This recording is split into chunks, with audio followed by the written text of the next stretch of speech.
Welcome back everyone, my name is Eltimar and we are going to be continuing our Let's Play of Sunless Skies. Where we left last time we had arrived in Pan. We're at the King's Idyll station.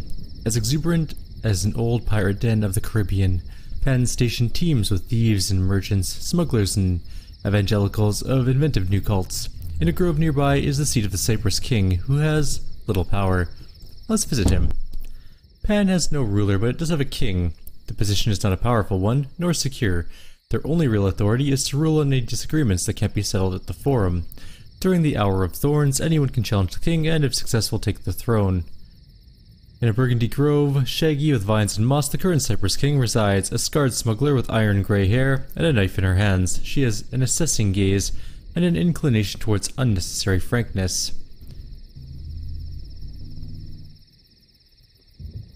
We can give her port reports, apparently. She will trade Eleutherian mysteries for our port reports. Okay.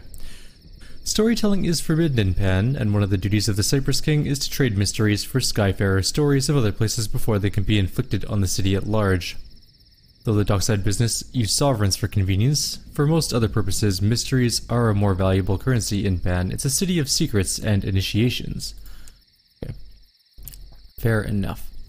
Let's ask the king how to leave Eleutheria. The relay station by which you entered the region is broken. How then might you leave? You are informed that the Eagles Empyrean, London's nominal allies in opening the path to the sky, maintain a transit gate that leads back to the Reach. The Empyrean lies somewhere in Eleutheria, beyond the belt of midnight. Super. Thank you for that very vague explanation of where to go. Well, we can recruit new crew or try and repair our thing, but we don't have Eleutherian mysteries, so we can't repair our ships. We can also go and buy things, but there's nothing really we can buy here. Fuel and supplies, of course, I guess, is very important, and our terror is low. I mean, we could take literature to the Empyrean.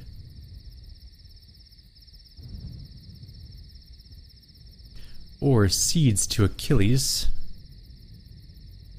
I don't want to grab these in case I can't find them, so we'll take a look around first and then we'll go from there.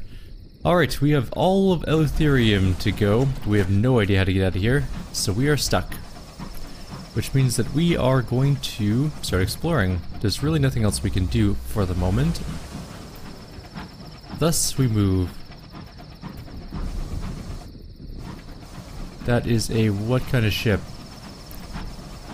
They're not aggressive to us, so we're happy with that. What is this? There's a dock here of some sort. Let's go take a quick peek before we go further out.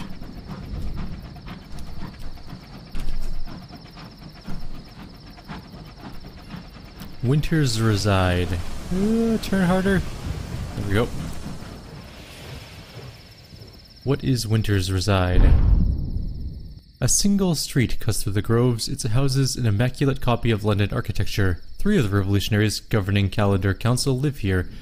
February, January, and ineffable December. There are no shops here. Let's go to Corncrake House. The Georgian house is 3 stories high, with silhouettes at every window. We can't do anything here. Okay. Some pace, others gesticulate, others have their heads close, perhaps conspiring. The building is rammed to the gun wheels with revolutionaries. Light pours from the open front door. The doorway is slight and no real obstacle, but a continuous trickle of revolutionaries pass her, some burlier than your strongest stoker. If she wanted to refuse entry, she'd be able to enforce it. We can't do anything here, so... A solitary cobbled street, we can mingle with the revolutionaries. We can also negotiate for captivating treasure. The xenophilic youth will act as intermediary. The revolutionaries will trade with him, and so by extension you. Sure, let's try it. This will cost you a point. Oh wait, this will cost you a point of hearts and iron among other things. Were you initiated, the price would be less painful. Let's not click on that. Let's just mingle. Mingling is good. We gained a sky story and a tale of terror. A full crew pours from Corncrake House, making for a freshly repaired engine. They carry maps and guns and bombs. But unfortunately, that's really all we can do here right now. I don't want to negotiate for anything that will lose me some stats. Especially in a place where we are already at a bit of a disadvantage because we have no idea where we are going, to be fair. Let's try going south first. Perhaps there's another one of those ships, or perhaps that's the same ship. It's an Empyrean Outrider. If it shoots at me, I'm gonna lay waste to its stupid vessel. We still have our guns.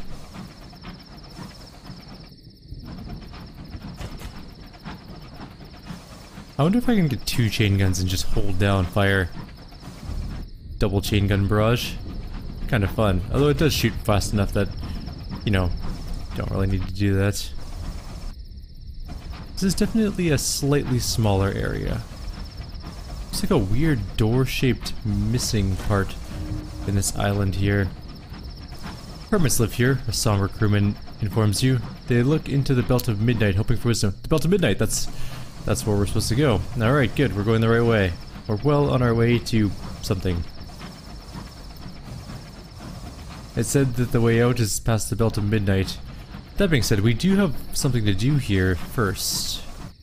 With the princess. She wants to go somewhere. Somewhere in Eltimar. Where does she want to go again? We should probably check that out. Crossroads in Eltimar. Hopefully we'll find a crossroads. This place is creepy though, and really good music though. Pretty cool so far. Bit spooky. Our bat found nothing, but there is something directly south of us. A cave mouth. We can trade supplies for a savage secret and a little bit more. We can whisper our secrets for a condemned experiment and an Eltimarian mystery. That might be the way we go. Let's do that. We lost 3 secrets, that's actually quite a lot, but we gained some stuff. And we got terror, which is not good. I don't know if we have any way to get rid of terror in this place. If we can find our way out, it doesn't matter, because we can go back to the Reach and get rid of our terror at any point in time. But until we reach that point, we should probably avoid terror as much as possible, said the guy sailing into the Belt of Midnight that circles the Empyrean, which has clouds of lightning below it. Go, Bat! Tell me that there is a relay nearby. There's nothing around.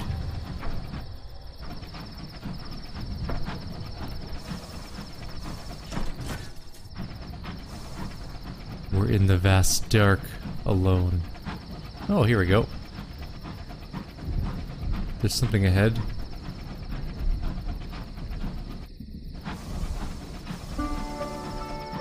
This is definitely something. There's a building here. Is there a dock, though? It looks like there should be a dock here. This is a little bit too elaborate. The Eagles Empyrean. Once they were allies of London, today their relationship is more nuanced. We have found another city. The Lane of Lions and Unicorns. This looks a lot like the Khanate from Sunless Seas. The Midnight Gloves.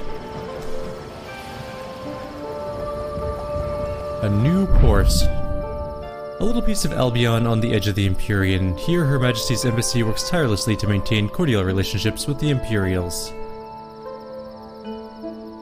Okay, first of all, let's go to the shops. We can buy rolls of Thirsty Bomb. We need 2 of these, don't we? Let's just buy them. Why not? The Blue Haven Arsenal has fuel, supplies, and munitions. There's also the Altani class Outrider. This is the other ship you can buy that's pretty damn good.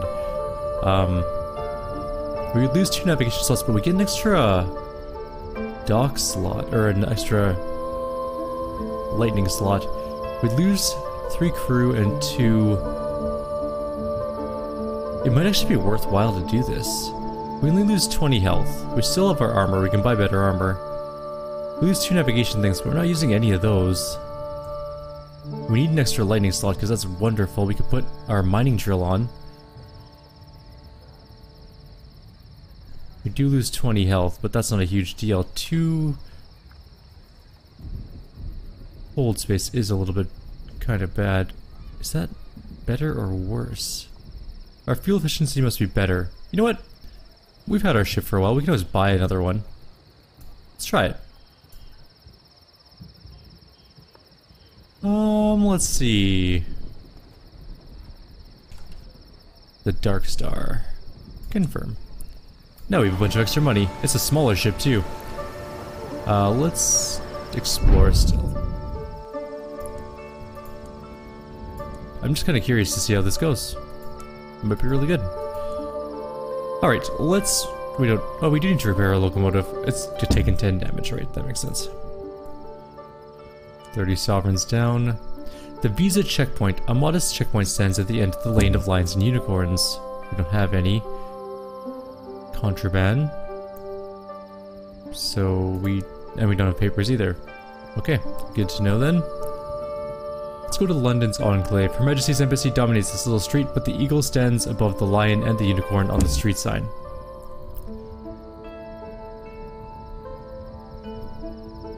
We can gather a report. The eagle's Empyrean is a bastion of light and Eleutheria's dark. Beyond the antique facades of the lane of lions and unicorns, the Empyrean rises high in steel and blue light. The constraints of its location necessitates that the Empyrean build upwards. Careful porticos give way to expansive temples and crowded markets. People live cheek by jowl. Light is precious and easily lost. Power is conserved carefully.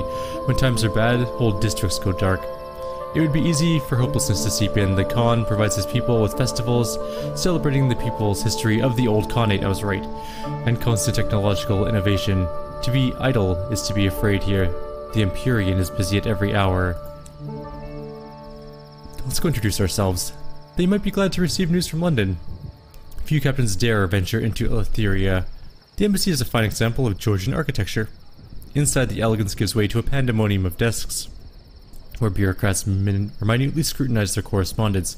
Any mistakes could trigger a summons to the Khan and the possible expulsion of the embassy. Each is hunched with age, with hair as white as lustrum snow. The ambassador's secretary is assigned to handle incoming captains. He reaches over a mountain range of papers with a visa. Please don't make additional work for us. If you must visit the city, be polite. We now have a visa. Let's go ask about the transit relay to the Reach. Few diplomats would accept a posting here if they couldn't return to British territory. They must know a way back. The gentleman is immediately obliging. We really should put a sign up. It lies to the south of Pan, anti-clockwise around the region from here.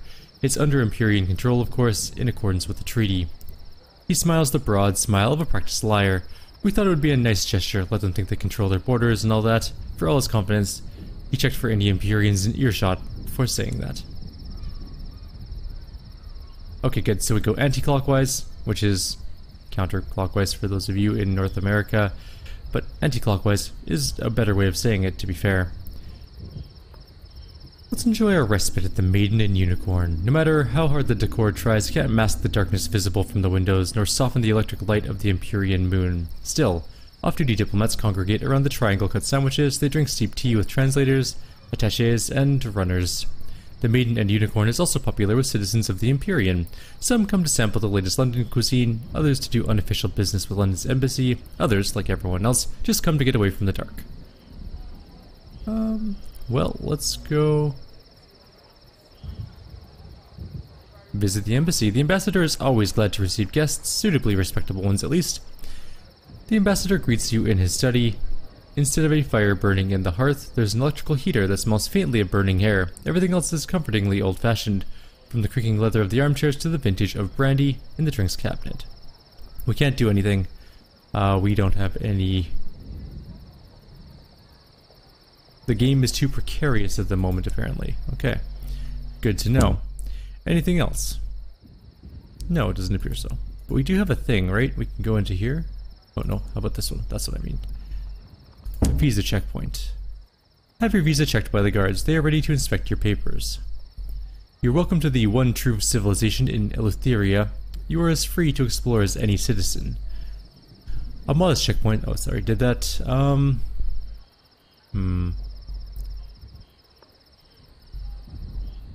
Let's go to the Khan's market. All merchants in the Empyrean, whether citizen or not, operate only with the express permission of the Eagle Khan. The great market fills the square below the Khan's palace. The locomotive stations are on the other side of the city, so foreign merchants must travel through the splendid thoroughfares of the Empyrean to get here. Each street is lit by evenly placed electric lights. The light is cold and casts hard shadows. Empyrean citizens hurry by in silks and cloth. There is always somewhere to be in the Empyrean. All who live here work. There is no space for idleness. Spot a bespectacled official. An imperial man has been following you since you left your lane of lions and unicorns. The bespectacled official sidles next to you and adjusts his cravat. I need an observer to bring me the latest gossip on goings-on in Eltimar. A traveler would suit my purposes very well. Perhaps we could discuss it over a little game, or a little tea, and a friendly game of mahjong. There's a little park in the lane of lions and unicorns. I'll be by the rosebush. Okay, sure. A nod is enough. The official adjusts his glasses, and you two go your separate ways. Let's explore the market. The marvels of imperial technology are on display. We got a crate of nostalgic crockery. There are spices in such abundance you can taste cardamom and cloves in the air. You admire matted wool as intricate as a spider's web, and as bright as sunlight. It displays figures from history. The most prominent is the great Khan who built his kingdom in the Zee. Where does the wool come from? The stall keepers will not say. For now, you only pick up a few souvenirs. The electric lanterns, the miniature moons produced by the Empyrean are unavailable to you. Stall keepers eye you with suspicion when you ask and turn away. After a while, a troop of very polite guards escort you out of the Empyrean to the port. You've seen enough for today, they say. Well, I guess that's pretty well it. Let's buy some stuff. Some supplies and fuel. We're gonna go find the relay on our new ship. I'm just kinda curious. Actually, it's the same ship that we fought earlier. It's a lovely looking ship though, and we can hopefully get our mining drill on it. 22 cargo space should be enough cargo space. I think it takes less fuel too. Let's watch our fuel usage. Does seem a little bit less or more. I can't tell if it's less or more. You know what? I'm gonna look it up. 1 second.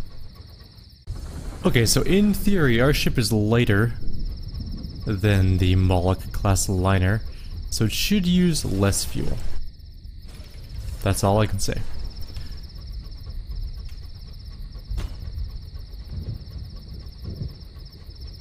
It turns pretty well.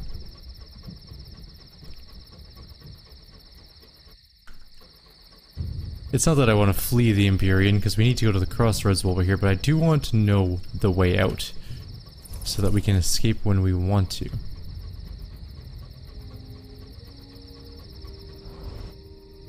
There's something over here. Also, there's a ship. What is that? The Xanthius moon, built at the command of the Khan, stains the sky with yellow. Oh, I see, it's a moon. Oh, cool. I like that, that's really neat. It's beautiful looking. The Xanthius moon. We'll fly over it, we'll take a look. There's something here, though.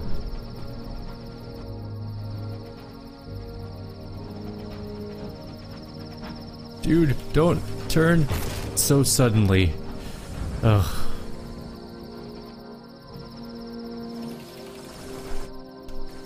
How do I get in there? Let's be down this way. Or not? It's hard to tell where I'm supposed to go for this. Eyeball. It also is just a wonder. It could just be the moon that we're supposed to see, that's it. It is very cool. It looks like it's just like a bunch of reflectors. It's much better than the Clockwork Sun, though. It gives us just boatloads of terror.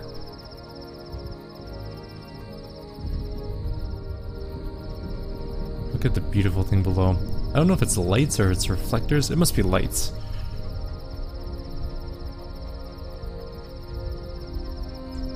So, sorry, the Xanthus moon, not the Xanthius moon.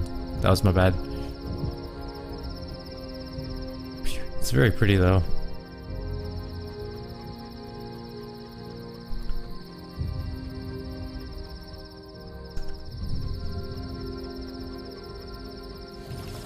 Had a couple of warships guarding it. There's something with lips coming up dead ahead. Shattered waystones mark a site where Eltheria's roads once met. This is the Crossroads.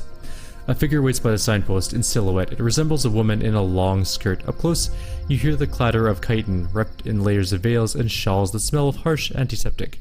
A measurer, the stories go. Few of them have happy endings. The figure introduces itself as Mistress Poppyseed and offers charity of a sort. A measured charity, to be exact. There's no reading the expression behind the veil. Let's help the princess meet the measurer's demand. I left an old thing in Perenesi, says the incognito princess to you both, but if I go in the main doors of that beastly place, I can't leave. You need change to do so, and I'll only do that on my terms. The measurer listens and makes his demands. The princess looks at you and smiles. The measurer takes the chart and holds it, asks if it can ascertain its merit by its mere weight, or as it fits, it can ascertain its merit by mere weight. Seemingly satisfied, it produces a candle made of beeswax. Oh, Saint Solonis's candle, says the princess, clapping her hands in delight. How ideal. Saint Solonis. Saint Solonas. A rebellious story cast into a well. Head to Perenesi, says the measurer. Light it, it will take you to your old self. The path will remain open as long as the tale of terror is being told. The measurer passes it to the princess, then takes her hand. When you come into power, remember me, it says. I will try, she says, but if I do that, I may remember you touched me without permission. Her smile is without malice, but not without threat. Where's Perenesi, I wonder? What territory is that in? Is that here in Eltimar? Do I need to find that before we leave? Probably. Let's take a look. Perenesi. You enter a homuncula littered with the wreckage of unwise engines. Oh, that's a grim thing. Sunless skies. I need to figure out where we're going. It is... which territory? It's in Eltimar, so we do need to find it here somewhere. Also, we need to find the waygate. It's gotta be around here somewhere. Something up ahead. There are gloomings where shadows hold court. It's a terror. Or something equivalent to a terror. Let's go see what it is. Why not?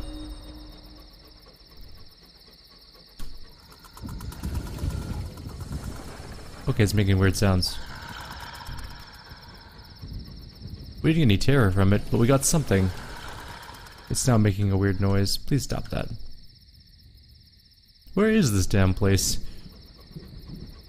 Uh-oh, we're lagging hard. There we go, we're fine.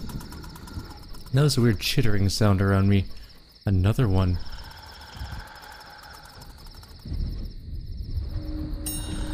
We got a tale of terror. You looked into the dark and the dark looked back.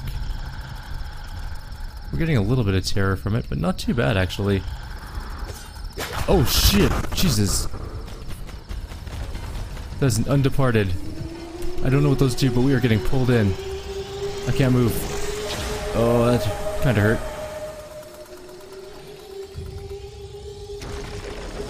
Where did it go? There it is.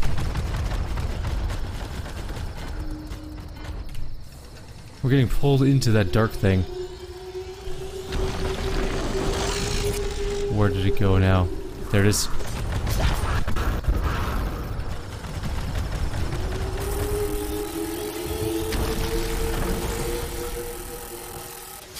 We're doing fine, actually, in this fight. Where did it go now, though? Shit's behind us. Turn around, turn. It's right there. It died. Is it dead? How was it not dead before, with its tatters of flesh and bared bones? There is admittedly rather less of it now, but is that enough? As you watch, parts of it fade from sight. The touch of your lamplight reveals them again, but is it enough to make you wonder if it's there at all? Which is true, the presence or the absence? Let's pry out its eyes. Partial success, we lost our crew probably, right? Oh, and we got terror, and one cask of Navarantine gemstones. Let's get the hell out of here, that was terrifying. Also, where the hell is the way station? Now we know that that weird clicking sound is one of those things. Let's try not to be too close to those anymore. I'm gonna go explore this area here. That puts us closer to the either dock that we know of, so it's probably gonna be the best choice. Also, that thing was horrifying and did some sort of weird double attack. We got hit pretty hard, but not too bad. It was easy to hit because it had long arms. It was kind of nice of it to have such long, easy to target arms. Go, bat, go. Find me something. There's something north of us. Let's go take a look. It can't hurt. Well, I mean, that's a lie. It could absolutely hurt. Let's go figure out what it is, though.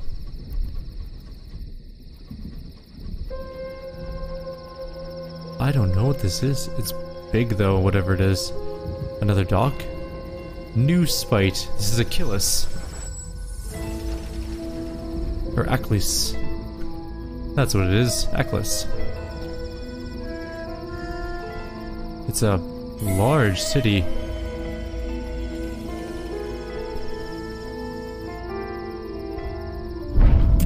You disembark onto a soggy wooden platform barely supported by the marsh mud below. It leads past several squalid huts and the hulls of scavenged engines to the warmth of a marketplace on wooden stilts.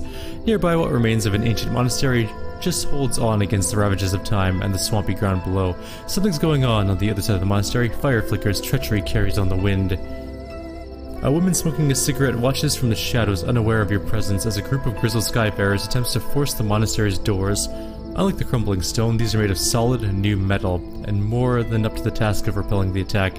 However, with every blow against them, the monastery itself seems to shudder. Dust rains from high up, stones creak. It will not take much more before something gives. Intervene. This may not be our problem, but you can make it our fight.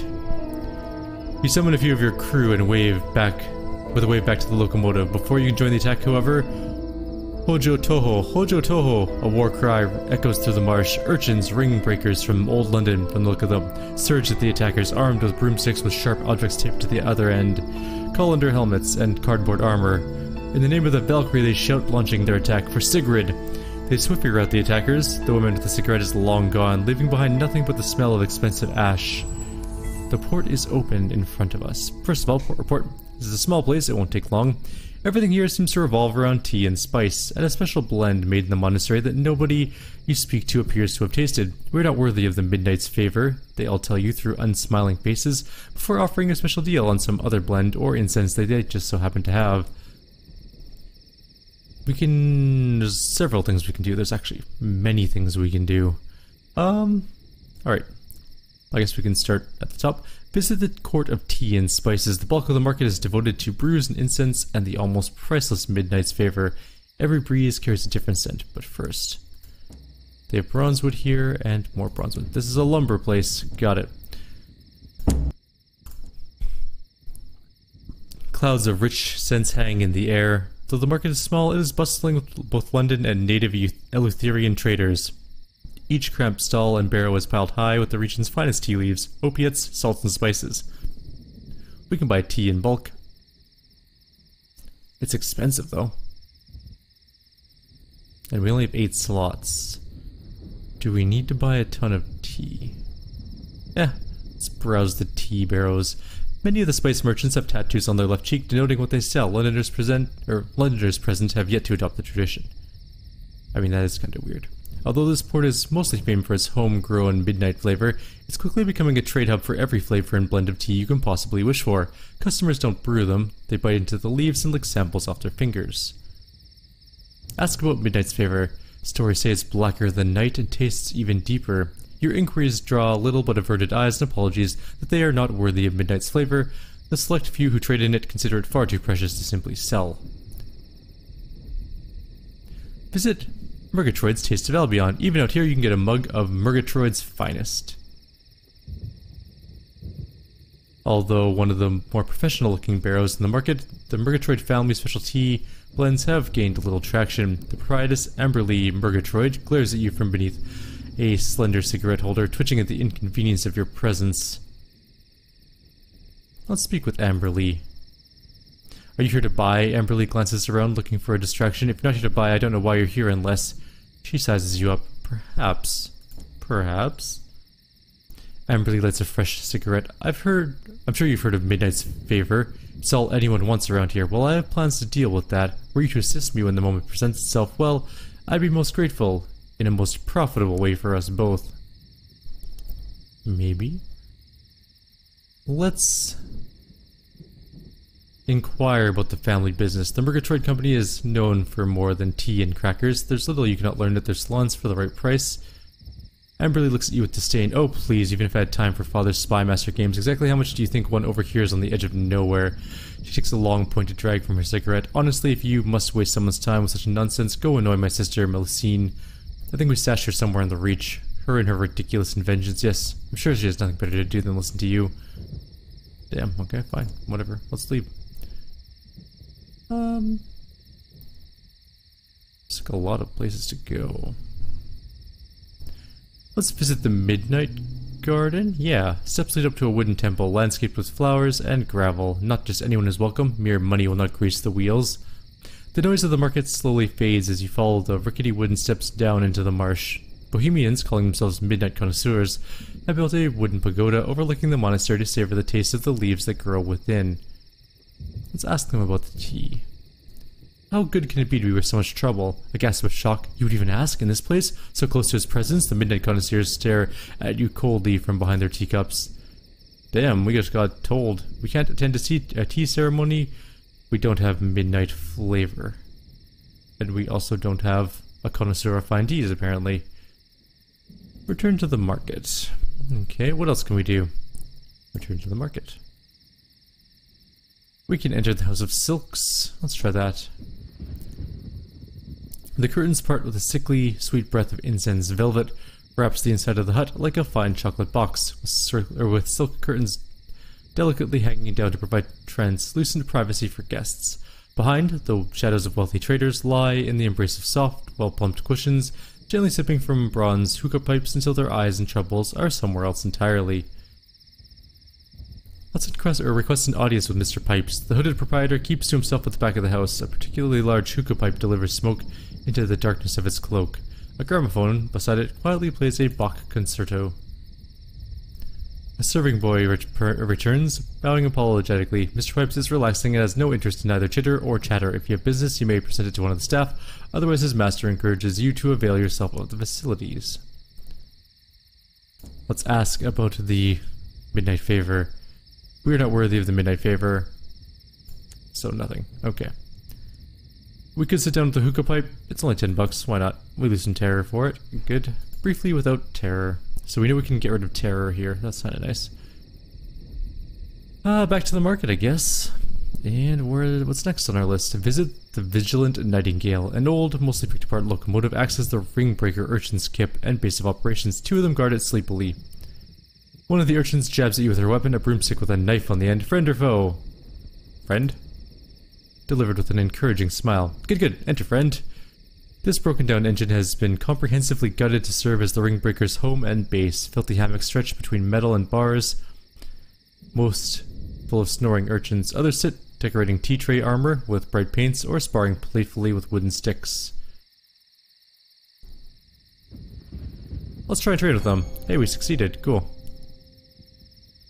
You wield your broom proudly, fending off attacks with ease and returning them as stern but educational bops to the ring-breakers' heads. By the end, they reluctantly agree that for a grown-up, you're not entirely rubbish, maybe a bit lucky. Certain silence falls. They seem to be expecting something. We don't have a chance. Choice. It's all three, but one's stirring, one's triumphant, one's deafening. Stirring. The urchins staggered to themselves. That probably wasn't what they had in mind. Oh. Try again. We succeeded again. Damn, we're good. A deafening one? Oh. We failed that time. Let's see what happens. We got one terror. We can keep trying. I'll take one terror. We can go smoke some shisha if we need to. This is actually going to be becoming Terrorfall. We do only have a 43% chance of success, so inevitably we're going to fail a bunch of times. I want to try that middle battle cry. Okay, statistically we should get another one by now. Or soon. Yay! Finally! Alright, triumphant battle cry. Hojo Toho, the chorus in response. You sense you have earned no small amount of respect here. There we go. We earned our respect. Let's go visit the captain's cabin. The door leads to one of the few rooms that hasn't been gutted. A series of names have been scratched into it, then scratched out. The only one that still is readable says Sigrid.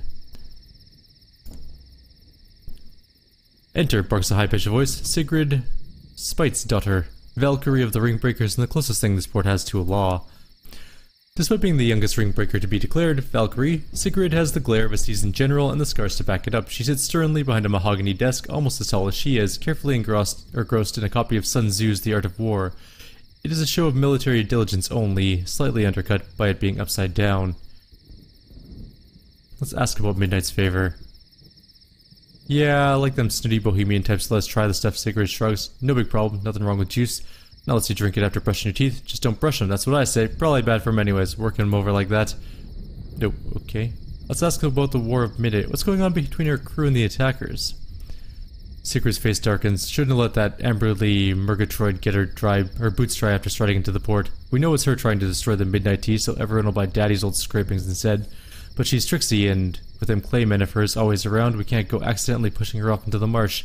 But we'll get her. Oh yeah. Ask about the ring breakers. Why are urchins acting like the constabulary in this port?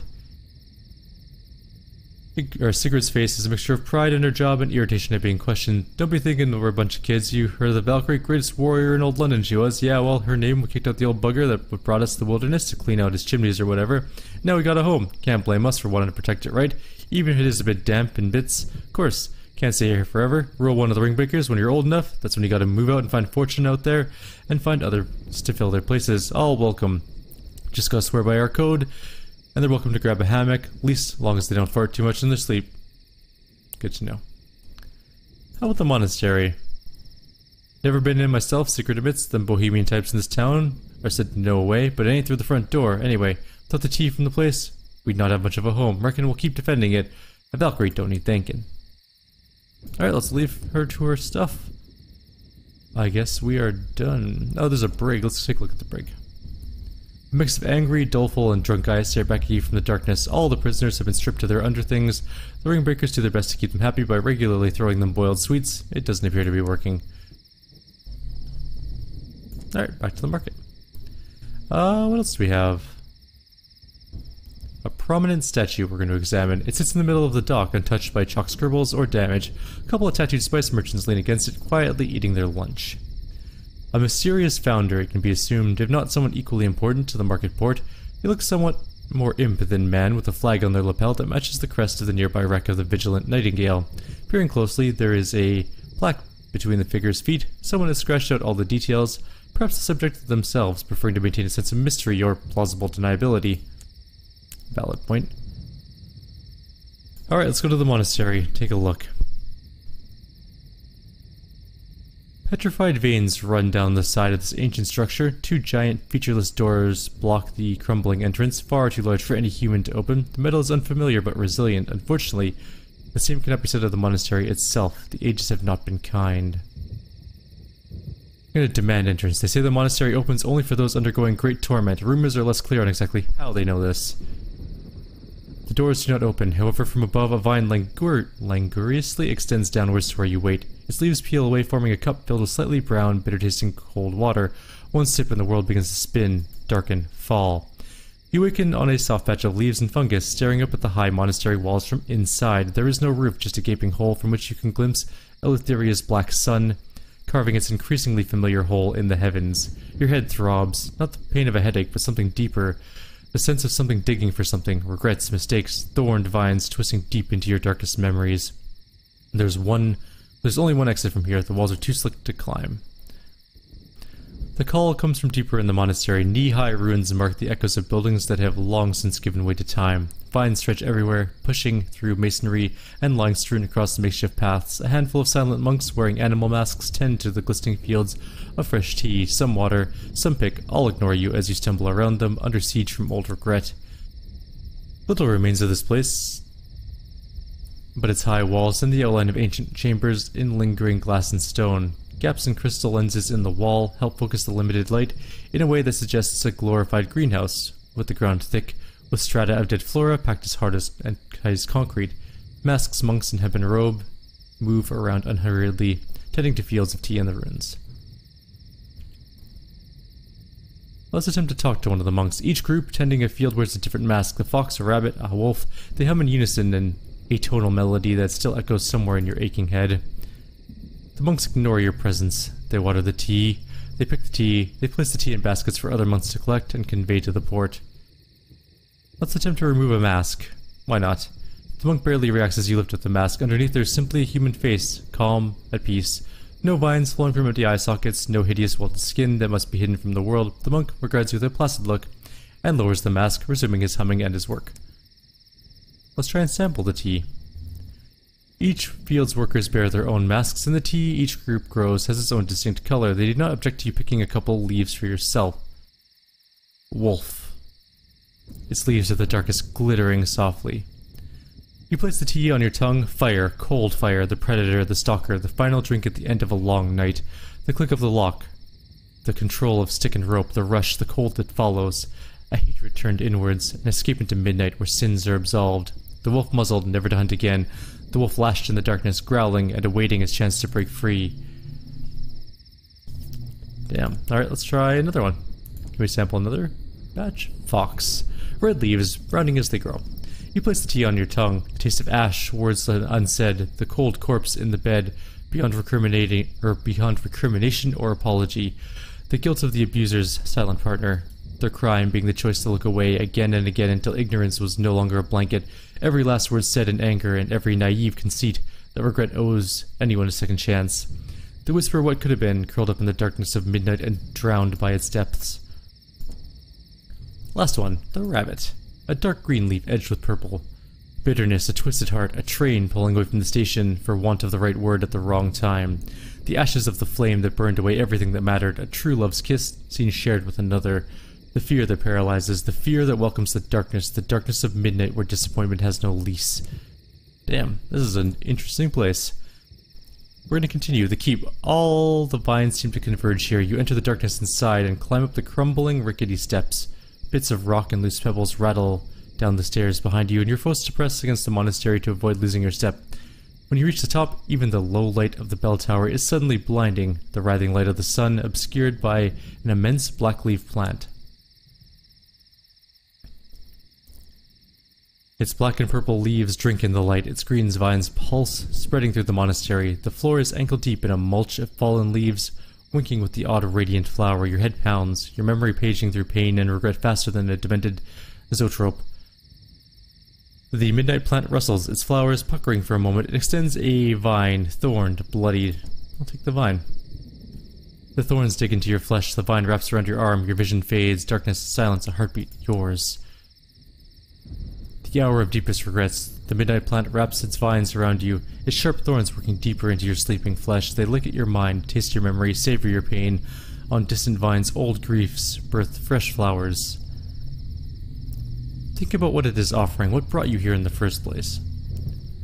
The echo of a kindred soul, perhaps. Midnight has seen much. You will see much more. There will be pain, but in the tongues of old, pain can be merely another word for alive. The vines wrapped tightly around your wrist have stretched across more worlds than most can count.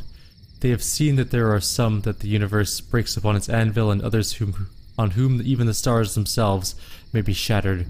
For those it has a different song. It is one that midnight might whisper in your ear in a place far from here, once you have fully seen what you are in the dark.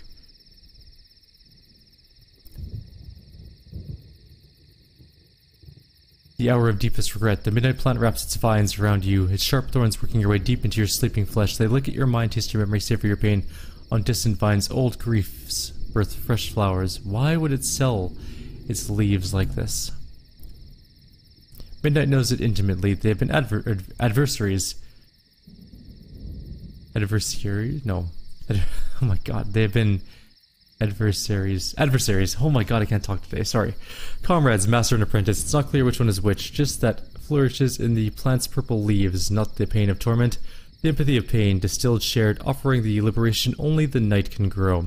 Favor for those who might grow from it, midnight's song to those who remain trapped in a cage of their own making. Alright, think of the monks below. Are they trapped here? Why would midnight do that? They are free. They may leave if they wish. They simply choose a life without suffering or remorse. As a chef puts part of himself into every meal, so do they imbue the leaves they tend with their deepest regret. Midnight fills the void with its song. Think on the word liberation. Something is concealed behind that word. A crusade for others to proselytize.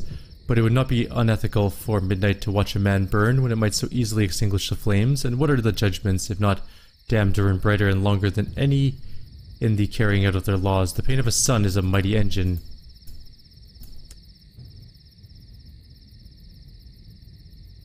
I will think about letting go of the vine. Even in your dream, you feel its grip weaken. You're waking up. Midnight's grip tightens around your mind. So few have heard its song. So many fewer have tasted its favor. It was not always so small. Its vines stretch across the stars themselves. They yearn to do so again.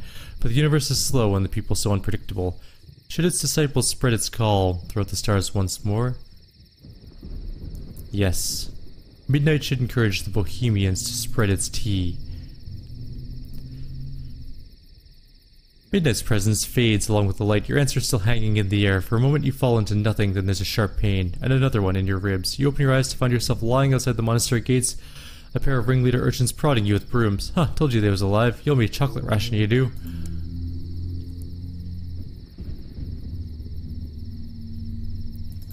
Can we buy that tea now? I wonder.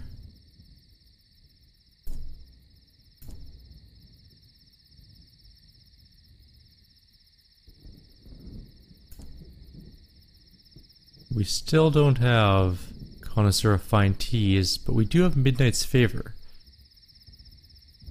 We'll work on that Midnight or the Connoisseur of Fine Teas thing eventually here.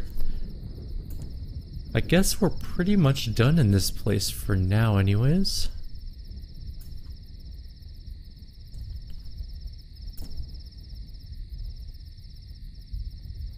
We can head into the marshes. A pair of urchins guard the path out of the market. Wouldn't, warns the older of the two. Nothing out there but plants wanting to eat your face off and water what drives you potty. But they show no interest in stopping you, the marsh beckons. The lights of the port slowly fade. Beyond lies a forested grey swamp, misted over and filled with leafless black trees that claw at the air. Few venture out here, except to gather incense from what they call Achilles' garden. There's no maps to it, many do not return, but your head is clear, and the path ahead looks manageable. You have nothing to fear. Let's keep going. The swamp slurts at your boots. The mist makes it impossible to gauge any real direction. You might have been turned around 100 times and never known it. Follow the water currents. Time passes. The path gives way to an expanse of quick mud. Only a few tufts of grass mark the safe passage. A family of will-o'-the-wisps dance around a fairy circle, awaiting their next foolhardy volunteer. The mud bubbles. The air here is poison. An encounter. Something looms out of the marsh mist. They shuffle past you, ignoring your attempts to get their attention. Perhaps it's a hallucination. Perhaps they think you're the hallucination. Let's continue on through the marsh, onwards and forwards in search of its secrets. Let's go to the tree line. They must lead somewhere. Time passes. Another encounter. We're starting to feel a little fuzzy, by the way. They hum slightly when tapped, and bear a symbol of an open eye painted in red and white, but otherwise seem to serve no purpose. Eyes and flickering shadows in the mist suggest it's time to move on and quickly. Let's keep going. Cling to the tree lines. More time passes.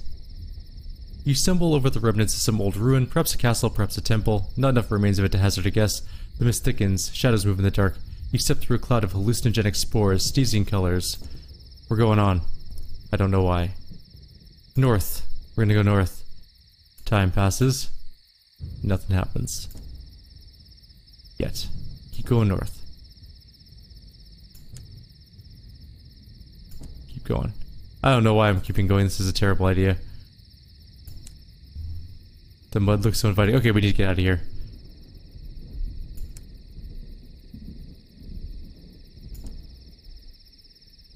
Wonder how we get out of here.